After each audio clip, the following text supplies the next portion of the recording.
Wow, this is a big one. Hello, YouTubers. This is the noobifier. It's Friday, and that means Star Citizen Live with a QA about 3.12 with Todd Pappy and Richard Tyrer.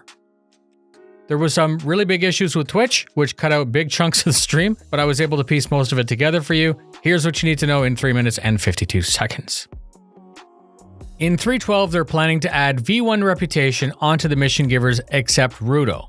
When you participate with a specific giver, you're going to gain or lose favor, and eventually, they may not be interested in working with you. However, there is a cooldown. Many of these missions are mainly having to do with bounty hunting. There was a bunch of hype having to do with the tractor beam. They confirmed that floating cargo is fair game. The stream jumped about 30 seconds and there was no answer about whether or not cargo could be manipulated if it was on a cargo grid. I'm going to speculate based on the context leading up to that jump and say that I don't feel that you'll be able to take gridded cargo away with the Grey Cat tractor beam attachment.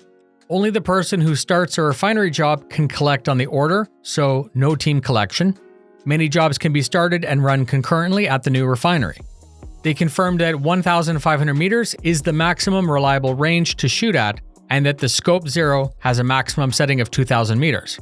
The handheld tractor has a limit that's less than any ground vehicle, so we could not currently use it to right flipped vehicles. They casually mentioned that there will be some future work to unify the bugginess of the HUD. Chaff and Flare were renamed to new names to represent how they work better. The current new names are Decoy and Noise Field, but I know Dark Law likes Razzle Dazzle. They mentioned that Volumetric Cloud Tech V1 will have an impact on your ship's cross-section. They're planning also to improve how EM and IR work in later patches. The Icarus is being added to the Security Reaction Force and will have an active size 10 railgun, but its use will be based on the target, so no size 10 on, let's say, a Gladius. Many tractor beams will not currently combine in 3.12. They said in the distant future, if you destroy a ship, that they would like to make whatever cargo was in it that would survive in an explosion be spit out into space to be collected. The MSR fuel tanks were increased instead of lowering the consumption limits. They elaborated more on how the reputation system will really be a new level of gameplay in the future, because you would first need to build up the reputation perhaps before being able to do whatever mission that you wanted. The grapple function will currently allow a sort of Spider-Man in space action, pulling you through 0G. They said that this hand tool may be balanced or changed in the future when 0G push-pull was added. The three planned parts of this gameplay is EVA, hand tractors, and 0G push-pull. One does not replace the other. They all work together. The new addition to the UI that lets us see doors and access points is being added to 3.12, and it's planned to make things easier for new players. That feature can be disabled in the menu. The vacuum of space is an insulator, but the space where the gas clouds are not modeled as a vacuum, meaning that if you EVA into a gas cloud, you may be exposed to threats such as additional cold from the player actor system.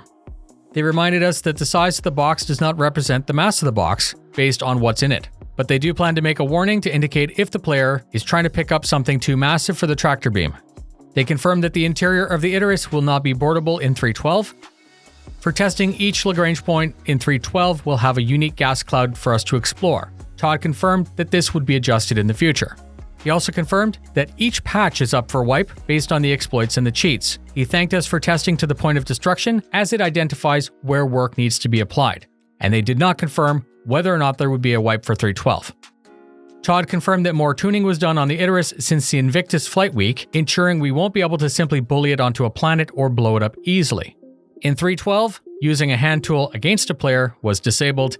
In 3.12, what was known as Green Goblin was disabled, which was riding and moving the same box, enabling you to fly around like the Green Goblin. In closing, they confirmed that grenades can be caught and returned with the hand tool in 3.12. That's it. Lots of info. Thank you very much for spending your time with me. Fly safe, and I'll see you in the verse.